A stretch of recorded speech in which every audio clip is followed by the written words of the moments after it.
بابا فرید کی ایک زندہ کرامت بتا دوں؟ میں کرامت وہی سناؤں گا جس کو ہر کوئی دیکھ بھی سکتا ہے اور محسوس بھی کر سکتا ہے۔ میں کرامت آپ کے آگے وہ رکھوں گا جس کو کوئی بھی دیکھ سکتا ہے۔ آج بھی آپ جا کے اس کرامت کو ابھی دیکھ سکتے ہیں۔ ایک زندہ کرامت بتاؤں بابا فرید کی، ایک زندہ کرامت بتاؤں داتا علی حجویری کی، ایک زندہ کرامت بتاؤں حافظ عبد الکریم رحمت اللہ علیہ کی، ایک زندہ کرامت بتاؤں غوث اعظم کی، مجدد الفسانی کی، بہاؤ الدین نقشبند کی۔ ان کی زندہ کرامت یہ ہے، بابا فرید نے خود تو ساری زندگی اللہ کا ذکر کیا، خود زندگی میں تو لوگوں کو اللہ کا ذکر کرایا، آج بھی ان کی قبر ذکر الہی کی تبلیغ کر رہی ہے، آج ان کی قبریں بھی ذکر الہی کی تبلیغ کر رہی ہیں۔ بڑے بڑے مدارس ہیں، بڑے بڑے مراکز ہیں، سب کی خدمات اپنی جگہ معتبر ہیں اور قابل قبول ہیں اور قابل تحسین ہیں، لیکن ذرا بابا فرید کی قبر پہ رات کے اس پہر میں چلے جاؤ، رات کے اس پہر میں بابا فرید کے مزار پہ جاؤ، تمہیں بڑے سے بڑے مرکز میں اتنے بیٹھے نظر نہیں آئیں گے،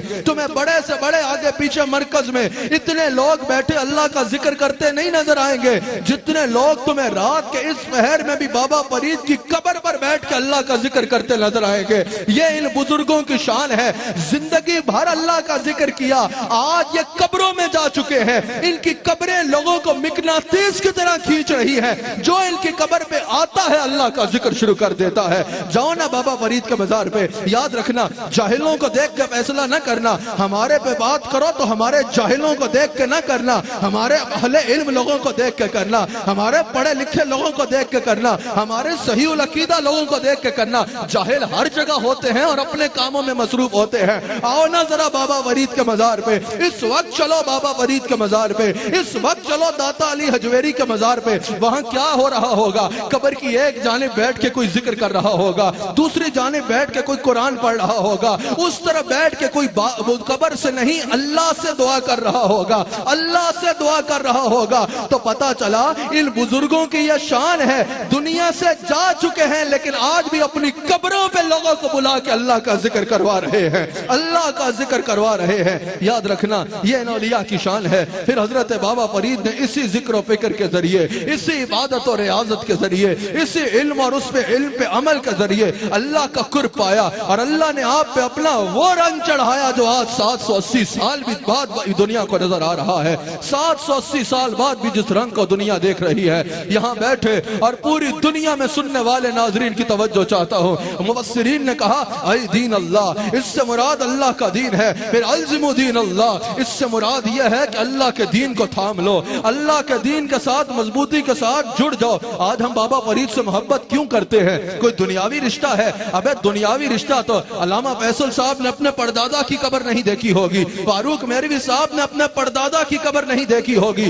دنیاوی رشتہ تو 3 پشتیں پیچھے بھی جا کے انسان وہاں جانا ضروری نہیں سمجھتا، انسان وہاں جانا کوئی خطا ضروری نہیں سمجھتا۔ 780 سال پرانے بزرگ کے ساتھ ایسی محبت کہ اس دور میں بھی لوگ دور دور سے چلے آتے ہیں۔ اس دور میں جب 2 وقت کی روٹی کھانا لوگوں کے لیے مشکل ہو گیا ہوا ہے، 2 وقت کی روٹی پکانا لوگوں کے لیے گھروں میں مشکل ہوا ہے، اس مہنگائی کے دور میں بھی لوگ دور دور سے سفر کر کے بابا فرید کے مزار پہ آتے ہیں۔ آخر یہ کون سا رشتہ ہے؟ آخر اس محبت کی بنیاد کیا ہے؟ آخر اس محبت کی وجہ کیا ہے؟ اس محبت کی وجہ فقط یہ ہے کہ یہ اللہ کے دین کو تھامے ہوئے تھے، انہوں نے اللہ کے دین کو تھام لیا۔ یاد رکھنا یہ کروڑوں لوگ جو تمہیں بابا فرید کے مزار پہ آتے نظر آتے ہیں، سال بھر جو تمہیں کروڑوں لوگ بابا فرید سے محبت کرتے نظر آتے ہیں، بابا فرید کے مزار پہ جو جمگٹے آپ کو مخلوق کے نظر آتے ہیں، یہ کون لوگ ہیں؟ کوئی بھی صحیح العقیدہ سنی یہاں شرک کرنے نہیں آتا۔ اگر کوئی شرک کرنے آتا ہے تو وہ گمراہ ہوگا، وہ مشرک ہوگا، لیکن شرک کی تعریف آپ کی من پسند نہیں ہوگی۔ شرک کی تعریف وہ ہوگی جو ہمارے بزرگوں نے قرآن و حدیث کی روشنی میں بتائی ہے۔ کوئی بھی صحیح العقیدہ سنی یہاں شرک کرنے نہیں آتا۔ جو صحیح العقیدہ سنی یہاں آتا ہے اس لیے آتا ہے کہ یہ وہ اللہ کا بندہ ہے جس نے لاکھوں لوگوں کو شرک سے پاک کیا ہے، لاکھوں لوگوں کو اللہ کے دین میں داخل کیا ہے۔ ارے بھائی یہ جو اتنی مخلوق تمہیں یہاں نظر آتی ہے، اس کی وجہ یہی ہے کہ یہ اللہ کا دین کے ساتھ جڑے، انہوں نے اللہ کی محبت کو دل میں بسایا، انہوں نے لاکھوں لوگوں کو اللہ سے جوڑا۔ اب لوگوں کے دلوں میں ان کی محبت اللہ ڈال رہا ہے۔ ان الذین آمنوا وعملوا الصالحات سیجعل لهم الرحمن ودا کی تفسیر میں علامہ ابن کثیر نے حضرت حرم بن حبان کا قول نقل کیا۔ حضرت حرم بن حبان کہتے ہیں، حافظ ابن کثیر نقل کر رہے ہیں کہ جو اللہ کی طرف صدق کے دل سے جھکتا ہے نا، اللہ اپنے بندوں کے دلوں کو اس کی طرف جھکا دیتا ہے۔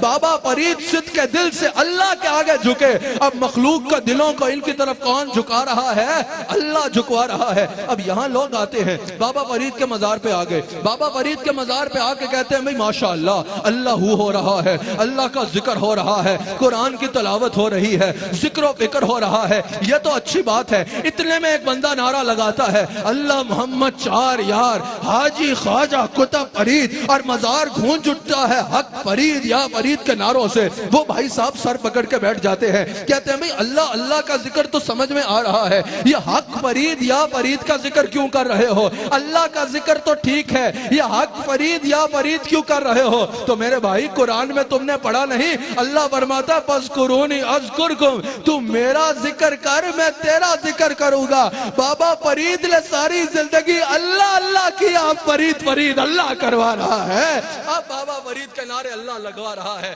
اب بابا فرید کا ذکر اللہ کروا رہا ہے۔ میں نے کہا نا ایویں ہی نہیں فرید فرید ہوندی، ایسے ہی نہیں ہر طرح بابا فرید کا ذکر ہو رہا، ایسے ہی نہیں دنیا کے چار جانب تم کہیں بھی کسی کونے میں چلے جاؤ، چار دانگی عالم میں تمہیں حق فرید یا فرید کی صدائیں سنائی دیں گی۔ حضرت بابا فرید رحمت اللہ تعالی علیہ نے اللہ کے دین کو تھاما، اللہ کے دین کو تھام لیا، دل میں اللہ کی محبت کا بسایا۔ اب اپنی مخلوق کے دل میں ان کی محبت اللہ ڈال رہا ہے، اللہ ڈال رہا ہے۔ اور اگر تم بھی یہ مقام چاہتے ہو، حضرت بابا فرید کا مقام، حضرت بابا فرید کا رتبہ، حضرت بابا فرید کی شان ہسٹری نہیں ہے کہ بس اس کو پڑھ کے واہ واہ کر دو۔ تم نے بھی اس منزل پہ چلنا ہے، تم نے بھی اللہ کا ولی بننا ہے، تم نے بھی اللہ کا مقرب بننا ہے، تم نے بھی اللہ کی معرفت حاصل کرنی ہے۔ اور یہ ممکن کیسے ہوگا؟ اللہ کے دین کا مضبوطی سے تھام لو، صبغۃ اللہ، تم پہ اللہ کا رنگ چڑھ جائے گا۔